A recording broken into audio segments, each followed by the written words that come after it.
There's something almost magical about a perfect shave. That moment when the razor glides across your skin, removing not just stubble, but seemingly taking away the weight of your worries with each careful stroke. I've experienced many shaves in my life, from rushed morning routines to fancy hotel treatments. But nothing quite compares to what happened when I visited Tony's barbershop on the corner of Maple and Main. It was there that I learned what it truly means when a barber says those simple words, lean back. The relationship between a barber and client is unlike any other service interaction. It's intimate, built on trust, and often spans years or even decades. Think about it. Few professionals regularly hold a razor-sharp blade to your throat while you willingly surrender control. The barbershop has been a sanctuary for men across cultures and throughout history, a place where vulnerability meets craftsmanship in a dance as old as civilization itself. I discovered Tony's barbershop quite by accident. I had just moved to the neighborhood and was walking past when the red, white, and blue barber pole caught my eye. It wasn't flashy or pretentious, just a modest storefront with a hand-painted sign that had clearly weathered decades of sun and rain. Something about it called to me, and before I knew it, I was pushing open the heavy wooden door, a small bell announcing my arrival. The moment I stepped inside, it felt like traveling back in time. The shop wasn't designed to look vintage, it simply was. Everything about the place spoke of permanence and tradition. Two antique barber chairs, their leather worn smooth by thousands of customers, dominated the center of the room. The chairs themselves were engineering marvels from another era, with ornate cast iron bases and mechanical levers that allowed them to recline and rotate with surprising precision. Along the walls stood oak cabinets with marble countertops, displaying an array of tools and products that bridged the gap between the past and present. Straight razors with bone handles lay beside modern shaving creams. Vintage advertisements for hair tonics and aftershaves from the 1950s shared space with contemporary grooming products. A large mirror stretched across one wall, slightly spotted with age in the corners, reflecting not just the shop, but seemingly decades of conversations and transformations.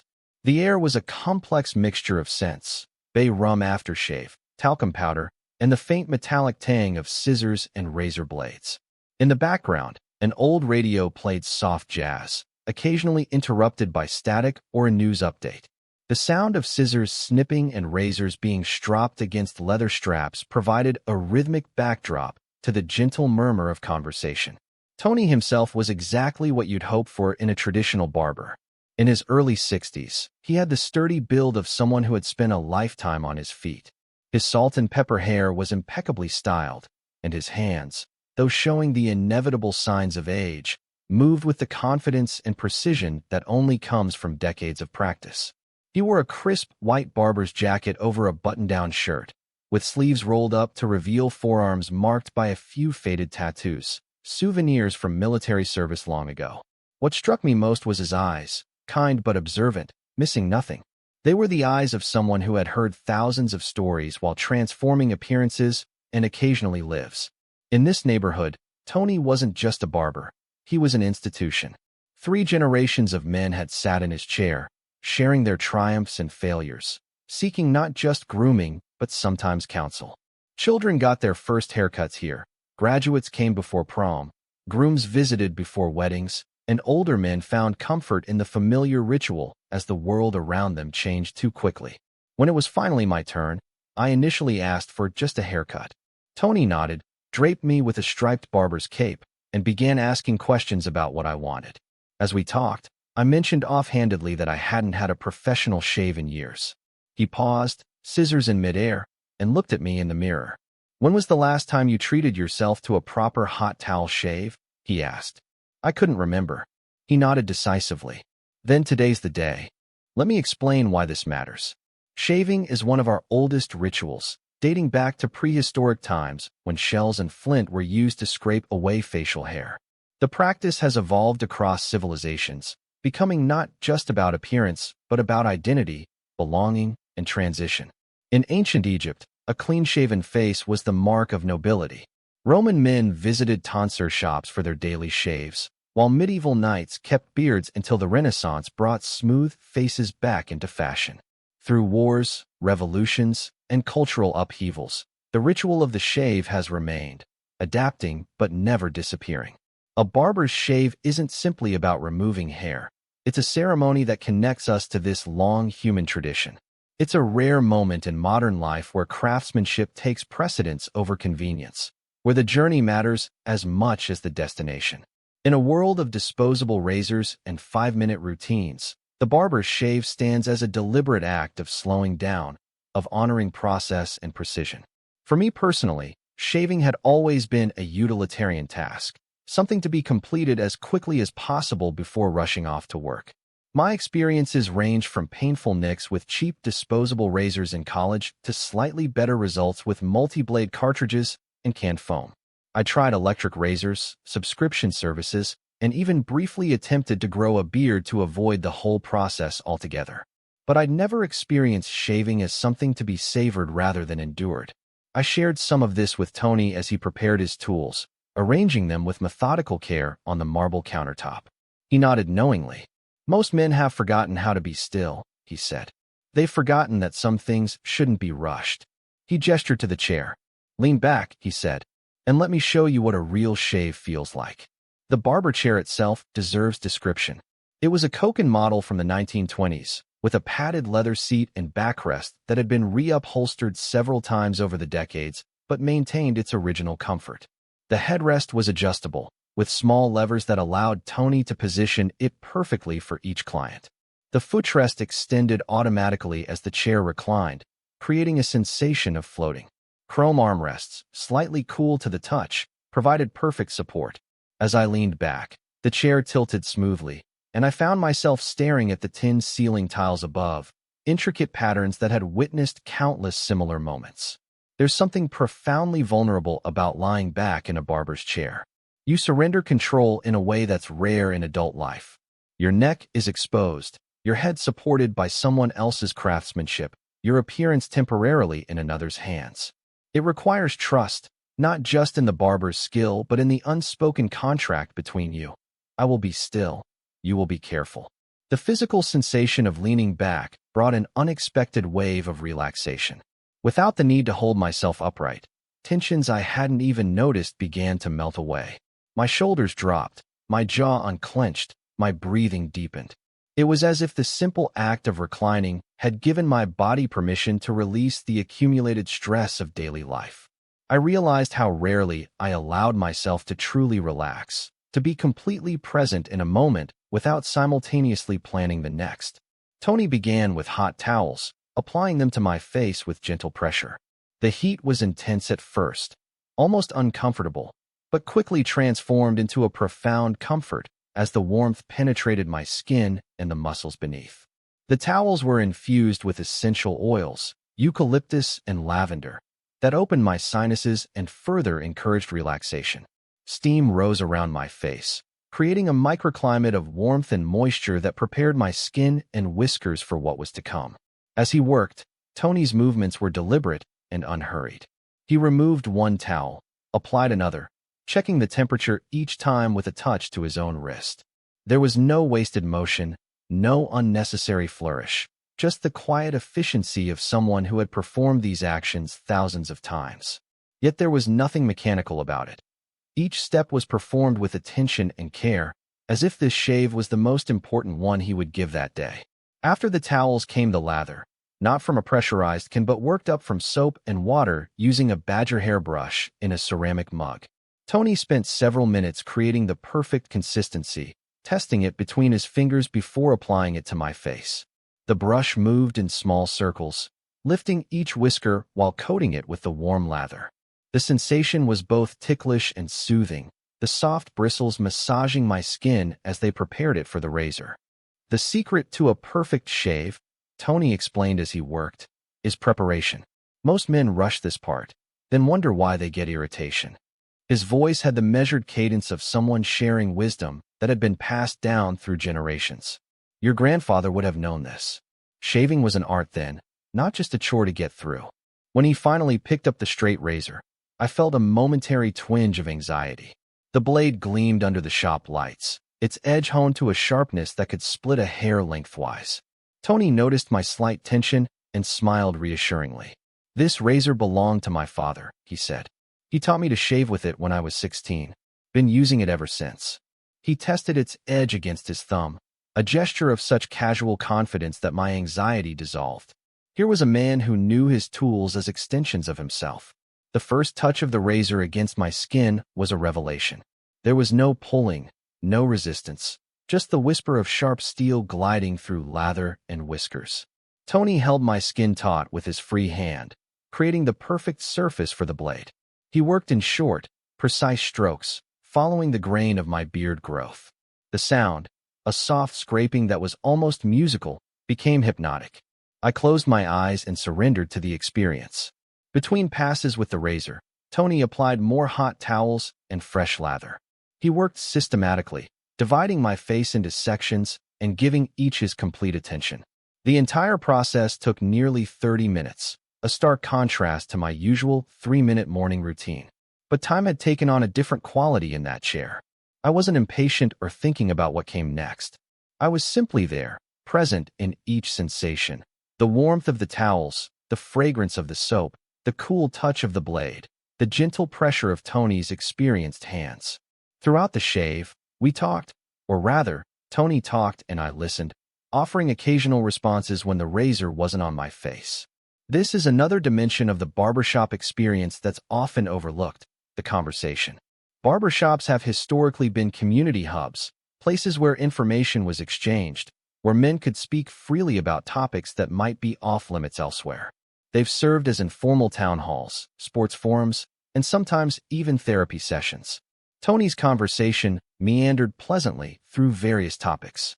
He spoke about the neighborhood and how it had changed over the 40 years he'd been cutting hair there. He shared stories about clients, never by name, always with respect, who had sat in the same chair I now occupied. There was the local judge who came every Thursday at 4 p.m. for 30 years until his passing. The shy teenager who got his first shave before asking a girl to prom and now brought his own teenage son. The elderly man who still came in monthly, even though he had little hair left, because it's the only time someone touches me with kindness. As he spoke, I realized Tony was doing more than just making conversation. He was weaving me into the fabric of this place, making me part of its ongoing story. He asked thoughtful questions about my work, my move to the neighborhood, my family. Unlike the superficial chit-chat of many service interactions, his interests seemed genuine. He listened to my answers, remembered details, and connected them to other things we discussed. "People think barbers just talk about sports and politics," he said as he carefully navigated the razor around my chin. "And sure, we do. But what we're really doing is building community, one conversation at a time. In a world where everyone's staring at screens, this is one of the few places left where people still look each other in the eye and really talk." The wisdom Tony shared wasn't flashy or profound in isolation. He didn't offer life-changing advice or philosophical revelations. Instead, his wisdom was practical, grounded in decades of observing human nature from behind the barber chair.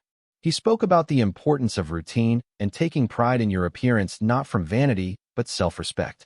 He shared observations about how treating others with dignity always comes back to you in unexpected ways. When I mentioned a challenge at work, he offered perspective that could only come from someone who had witnessed the full spectrum of human experience: births, deaths, marriages, divorces, successes, and failures, all from the unique vantage point of his barber chair. As our conversation deepened, I found myself sharing thoughts and concerns I rarely voiced. There's something about the combination of physical care and undivided attention that creates a space for openness. Perhaps it's the vulnerability of the position, or maybe it's the temporary stepping out of normal life that the barbershop represents. Whatever the reason, I found myself talking about my hopes for this new chapter in my life, my worries about career decisions, even my relationship challenges, topics I typically keep private. Tony listened without judgment, occasionally offering a perspective that showed both empathy and the clarity of distance. He didn't try to solve my problems or offer platitudes. Instead, he shared similar stories from other lives, creating a sense that my experiences were both unique and part of the universal human condition. In doing so, he demonstrated one of the most valuable forms of wisdom: the ability to help others see their own situations more clearly without imposing solutions. Throughout the entire shave, What struck me most was Tony's relationship with time. In an age of efficiency and productivity, where every service is optimized for speed, he worked at his own deliberate pace. There was no clock watching, no sense of hurrying to get to the next client. Each step took exactly as long as it needed to. No more, no less. I could do a shave in 10 minutes if I had to, he told me as he prepared a fresh hot towel. Did plenty of them that way during busy times. But that's not a proper shave. That's just removing hair. A real shave takes time because it's not just about the end result. It's about the experience. This philosophy stood in stark contrast to the modern grooming industry, which emphasizes speed and convenience above all else. 5-blade razors promise the closest shave in a single stroke. Electric shavers advertise how quickly they can get you out the door. Barber chains promote their efficiency with digital check-ins and 15-minute appointment slots. Even luxury shaves at high-end salons often seem rushed, an expensive service to be completed rather than an experience to be savored. Tony's approach reminded me of how many other areas of life have been similarly accelerated. We eat fast food instead of meals, send texts instead of having conversations, stream highlights instead of watching games, skim articles instead of reading books. Each substitution saves time, but often at the cost of depth and satisfaction. The barber's chair had become a rare island of slowness in a rushing world. Most valuable things can't be rushed, Tony said as he carefully shaved below my jawline. Can't rush raising a child. Can't rush building trust. Can't rush creating something of quality. He paused, concentrating on a particularly tricky spot. And you certainly can't rush a good shave. As the shave neared its completion, Tony applied one final hot towel to remove any remaining lather, then gently patted my face dry with a soft cloth. The final stage of the ritual was the application of aftershave, not the harsh, alcohol-based variety that stings like liquid fire, but an old-fashioned bay rum blend that he made himself using a recipe passed down from his barber father. He warmed the liquid between his palms before applying it with gentle pats to my freshly shaved skin. The scent was complex and masculine, notes of citrus and spice with a warm, woody base. It was both invigorating and soothing, closing the pores while nourishing the skin. As it dried, it left a subtle, cooling sensation that felt like the perfect conclusion to the experience. The chair slowly returned to its upright position, and I found myself facing the mirror again. The transformation was remarkable. Beyond the obvious smoothness of my skin, there was a clarity to my complexion I hadn't seen in years. The careful attention to each area of my face had revealed its true contours, somehow making me look both younger and more distinguished simultaneously. But the physical change was only part of the transformation. There was a calmness in my eyes that hadn't been there before, a relaxation in my features that spoke of more than just the removal of tension. I looked like someone who had been cared for, not in a dependent way, but in the manner that reminds us of our connection to others and the value of allowing ourselves to receive attention and skill. That's what a real shave does, Tony said, noticing my reaction in the mirror. It's not just about looking different. It's about feeling different. He was right. I felt renewed in a way that went beyond the physical refreshment. The experience had been a rare combination of luxury and necessity. Pampering, certainly, but also a reminder of fundamental human needs. To be touched with care, to be the focus of skilled attention, to step outside the rushing current of daily life, and simply be present. As Tony removed the cape and brushed away any stray hairs from my collar, I realized that what I had experienced was a form of mindfulness practice, though neither of us would have used that term. For those 30 minutes, I had been fully present, aware of physical sensations, engaged in meaningful conversation, connected to both the moment and the long tradition it represented. There had been no screens, no notifications, no divided attention, just the simple, profound experience of being fully in one place, receiving care from another human being. The psychological impact of such experiences is easily underestimated in our busy lives. We tend to categorize self-care as an indulgence, something to fit in when time and budget allow. But what if these moments of slowing down and receiving care are not luxuries, but necessities? What if the ritual of the barber's shave offers not just grooming, but a model for how we might approach other aspects of life, with attention, patience, and appreciation for process? as I paid for my service. Noticing that Tony charged a fair price that reflected the time and skill involved, but wasn't prohibitively expensive, I felt a sense of gratitude that went beyond the transaction. I was thankful not just for the shave, but for the reminder of what's possible when we allow ourselves to lean back, literally and figuratively, and experience life at a different pace. Before leaving, I made another appointment. What had begun as a chance discovery was clearly becoming a ritual of my own. "See you in 2 weeks," Tony said as he wrote my name in his paper appointment book. "No digital scheduling system here. Next time, tell me more about that project you mentioned." "Sounds interesting." As I stepped back onto the sidewalk, the world seemed both the same and slightly different. Traffic still flowed, pedestrians still hurried past, my phone still contained unread messages demanding attention. But I moved through it all with a new awareness, a slight buffer between myself and the urgency of modern life. The experience of the straight razor shave offers us more than just smooth skin. It provides a template for how craftsmanship, patience, and human connection can transform even the most routine activities into sources of meaning and satisfaction.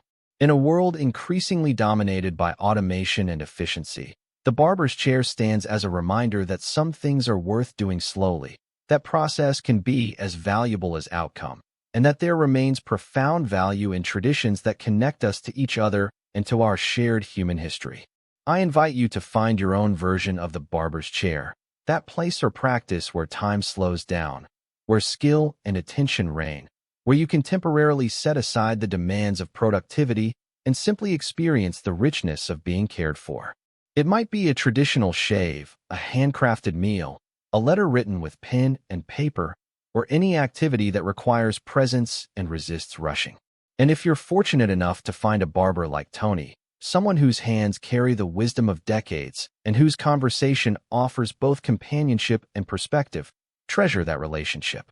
In a world of transient connections and digital interactions, such bonds represent something increasingly precious: the enduring power of human touch, skill, and attention to transform not just how we look, but how we feel about ourselves and our place in the community of others.